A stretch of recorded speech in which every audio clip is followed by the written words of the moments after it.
खरं तर नगरपालिकेच्या या इलेक्शन मध्ये उतरत असताना विकासाच्या मुद्द्यावर आपल्याला बोलणं खूप गरजेचं आहे. कारण आज आपण प्रत्येक प्रभागात जाऊन बघतोय. मी या मंगळवेढ्यामध्ये आज फिरत नाही, त्या माझ्या मायमावल्या सगळ्या माझ्या ओळखीच्या आहेत, त्यांना माहित आहे की गेली कित्येक दिवस आपण इथं फिरत असताना कितीतरी वर्ष आपण सोबत काम केलेलं आहे. या भागातील जे काही कामं प्रलंबित राहिलेले आहेत त्या कामाला, त्या मुद्द्याला हात घालत असताना विकासाच्या विजनवर आपल्याला बोलायला पाहिजे. येणाऱ्या काळामध्ये इथल्या ज्या लोकांच्या अडचणी आहेत त्या समजून घेऊन जी राहिलेली कामं आहेत ती कशी पूर्णत्वाला नेली गेली पाहिजेत यावर आपल्याला बोलायला पाहिजे. आणि खरं तर विकासाचं विजन घेऊन आभी असतील किंवा आमच्या विद्याताई आहेत, त्या आपल्या घरातल्या आहेत. ती पोरगी तुमची आहे, तुमच्या सोबत राहून काम करणारे आहे. कुठंतरी तिच्या पाठीमागं तुम्ही आई म्हणून, बहीण म्हणून, तुम्ही भाऊ म्हणून उभं राहणं खूप गरजेचं आहे. आपल्यातील एखादी व्यक्ती, खरं तर मगाशी भाषणात मला प्रकाश दादांनी ऐकवलं की कुठेतरी बुरटा म्हणजे एखाद्या कार्यकर्त्याला म्हणणं अतिशय दुःखद आहे. कारण आज आपण काम करत असताना मी नेहमी सांगते की आम्ही इथं का उभा आहे किंवा आपण इथं का आहे, तर आपल्या सोबत खांद्याला खांदा लावून काम करणारा प्रत्येक आपला कार्यकर्ता, आपणही कार्यकर्ता आहेत. तुम्ही आपल्याला एखाद्या आपल्यातल्याच व्यक्तीला आपण बळ देतो आणि तो ज्यावेळेस पुढे जातो तेव्हाच एखादा माणूस नेतृत्व करू शकतो. तर प्रकाश दादा सारख्या व्यक्तीला, ज्यांनी पाय फुटेपर्यंत अगोदरच्या उमेदवारांचं काम केलेलं आहे, एवढ्या वर्ष त्यांना निवडून आणण्यामध्ये यांचा सिंहाचा वाटा आहे आणि त्यांना कुठंतरी म्हणजे चुकीच्या शब्द वापरून संबोधणं हे आपला सगळ्यांचा अपमान आहे. आणि या गोष्टीचा प्रत्येकाने विचार केला पाहिजे. माझ्यासोबत काम करणारा माझा प्रत्येक सहकारी हा माझा आहे आणि आपल्या जीवात जीव आहे तोपर्यंत आपल्यासोबत लढायला तयार असणाऱ्या कार्यकर्त्याला जर आपण कुठंतरी वाईट हेतूने तुलना करत असेल तर इथून पुढच्या काळामध्ये तुम्ही विचार करायची गोष्ट आहे, या तरुण पिढीने विचार करायची गोष्ट आहे की कुणाच्या पाठीमागं आपण उभा राहायचं आहे. बऱ्याचशा मगाशी आमच्या खंडू दादांनी सांगितलं की इथं बऱ्याचशा महिला आहेत की ज्या कमी वयात म्हणजे त्यांचा आधार केलेला आहे. खरं तर आपल्याला ह्या महिलांसाठी खूप काम करणं गरजेचं आहे की आज इथं माझी मायमाऊली संध्याकाळी चूल पेटायची असेल तर आपल्याला दिवसभर राबावं लागतंय आणि त्यातच आपल्याला एखाद्या आपला स्वतःच्या डोक्यावरचा हात किंवा पाठीवरचा हात गेला तर आपल्याला विचारणारं कुणीतरी आपल्या हक्काचा माणूस पाहिजे. त्यासाठी खरं तर ही विद्याताई आणि आभी आहेत. आम्ही तुमच्या सोबत आहोत की येणाऱ्या काळामध्ये कुठली जरी तुम्हाला अडचण असली तर तुमची लेक किंवा तुमची आई म्हणून तुमच्या पाठीमागं भक्कमपणे उभा राहण्याची जबाबदारी ही आमची आहे. कारण मला माहित आहे की आज आपण काम करत असताना आपल्या पदराच्या गाठीला 2 रुपये साठावं आणि उद्या त्या 2 रुपयामधून कसं 2,000 2 लाख करून आपल्या एखाद्या लेकीबाळीचं लग्न करण्यासाठी आपण किती सक्षम बनायला पाहिजे ही येणाऱ्या काळातली गरज आहे. की इथं उपस्थित माझी प्रत्येक मायमाऊली स्वतःच्या पायावरती स्वकष्टातून भक्कम उभी राहणं गरजेचं आहे. त्यासाठी महिला सक्षमीकरणाची या भागात खूप गरज आहे. कारण आपल्याला तुमच्या हाताला कसं काम मिळेल, घर बसल्या तुम्हाला कुठला व्यवसाय करायचा असेल किंवा इथं नगरपालिकेअंतर्गत ज्या योजना येतात ज्या आजपर्यंत आपल्यापर्यंत पोहोचत नाही त्या दृष्टिकोनातून काम करण्याची गरज आहे. करीशी तरुण छोटी मुलं आहेत की त्यांनी शिक्षणापासून आज वंचित आहेत. कारण काय आहे तर नगरपालिकेच्या शाळांची दुरावस्था वाईट आहे. कुठंतरी ही देशाचं भविष्य घडवणारी पोरं आज शिकली पाहिजेत आणि त्या दृष्टिकोनातून आपल्याला या भागामध्ये शाळेचा चांगला विकास करणं गरजेचं आहे. तसंच आज आपल्याला तरुण मुलांना नोकऱ्या नाहीत, हाताला काम नाही, त्यांच्यासाठी कुठंतरी वेगळा उद्योग नगरपालिकेच्या माध्यमातून असू द्या किंवा करण्यासारख्या खूप गोष्टी आहेत परंतु तुमच्यापर्यंत पोहोचवल्या जात नाहीत. कारण आजपर्यंत काम करत असताना समोरच्या व्यक्तीने फक्त स्वतःचा स्वार्थ बघितलेला आहे.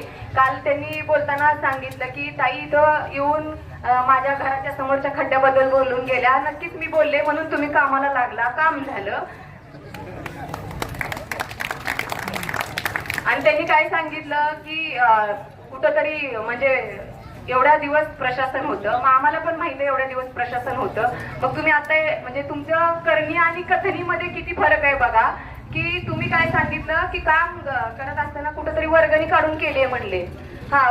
वर्गणीतून केली आहे एकीकडे सांगताय तुम्ही भाषणात आणि आमच्या प्रकाश दादाला सांगताय की नगरपालिकेची वर्क ऑर्डर होती म्हणून सांगताय. म्हणजे करणी आणि कथनीमध्ये किती फरक आहे. अशा म्हणजे दुटप्पी बिल पुन्हा काढायची म्हणते अशा 2 तर्फी भूमिका मांडणाऱ्या लोकांपासून सावधान राहण्याची आपल्याला गरज आहे.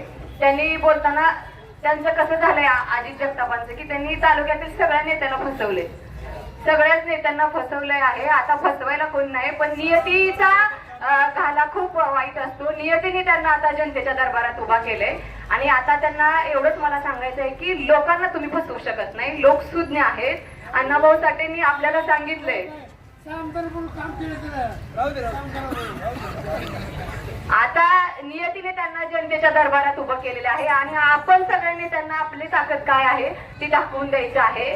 कारण अण्णाभाऊ साठेंनी सांगितलंय की नैराश्य हे तलवारीवर साचलेल्या धुळीसारखं असतं. धूळ झटकली की तलवार पुन्हा धारदार होत असते. आता आपल्याला आपल्या मताची तलवार धारदार करायची गरज आहे.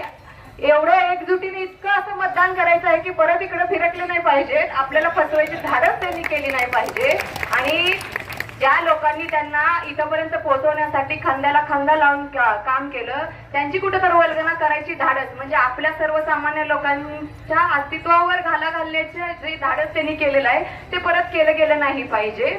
आणि त्यांनी बोलताना काय सांगितलं की त्यांना मला एवढंच सांगायचंय की विकासाचं विचारल्यावर तुम्हाला एवढं तिळपापड व्हायची काही गरज नाही. तुम्हाला प्रश्न विचारल्यावर काय काम केलं हे विचारल्यावर एवढी तिळपापड व्हायची काही गरज नाही. तुम्ही काय काम केलं हे दाखवून द्यायला पाहिजे. आणि त्यांनी परवा एका व्हिडिओमध्ये सांगितलं की मी हे काम केली आणि माझ्या आदरणीय नानांनी काय काम केलं असं त्यांनी विचारलं की जी कामं दाखवली सर ती पण आमच्याच काळात नानांनीच केलेले ते सोबतच होते.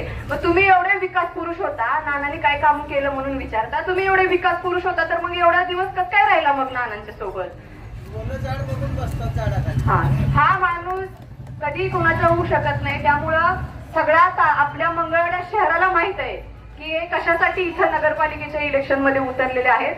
स्वतःच्या स्वार्थापोटी उतरलेल्या माणसाच्या पाठीमागे कधीच कुणी आपल्या सर्वसामान्य लोकांनी उभा राहू नका. आपलं हित कशात आहे, आपल्याला कोण व्यक्ती आपल्या सोबत राहून काम करणार आहे हे चांगलं कळतं. आपण सर्व मतदार सुज्ञ आहात. त्यामुळं आपल्या सोबत आपल्या दारापर्यंत येऊन काम करणाऱ्या प्रत्येक घराघरात सुखदुःखात सामील होणाऱ्या व्यक्तीला आपल्याला मतदान करायचं आहे. येणाऱ्या काळामध्ये आपल्या मंगळवेढ्याचं नाव जे लौकिक आहे ते अजून कसं वाढवलं जाईल या दृष्टिकोनातून जर आपल्याला प्रयत्न करायचा असेल, आपल्या तळागाळातील मायमावल्या असतील, आपली तरुण मुलं असतील, छोटी जी मुलं शिक्षणापासून आज वंचित होत आहेत त्यांच्या कुठंतरी पुढच्या आपल्या पिढीचा आपल्याला विचार करायचा असेल तर विद्याताई आणि आदरणीय आबींच्या पाठीमागं भक्कमपणे उभं राहणं गरजेचं आहे. कारण आम्ही सर्वजण तुमच्या हितासाठी आज इथं उभं राहिलेलो आहोत आणि येणाऱ्या काळामध्ये भक्कमपणे आम्ही तुमच्या पाठीमागं कायम उभा राहू ही ग्वाही मी तुम्हाला देते. आणि येणाऱ्या 20 तारखेला रिक्षा या चिन्हासमोरील बटन दाबून तीर्थक्षेत्र विकास आघाडीच्या सगळ्याच उमेदवारांना प्रचंड बहुमताने विजयी करायचं आहे. आणि मायमावल्यांना माझी विनंती आहे की आपलं एकही मत इकडे तिकडे गेलं नाही पाहिजे. रिक्षात बसायचं, जर बूथ इथं असेल तरी पण रिक्षात बसून जावा आणि रिक्षालाच मतदान करा. येणाऱ्या काळामध्ये विजय हा आपला आहे हा शब्द आणि ही ग्वाही तुम्हाला देते.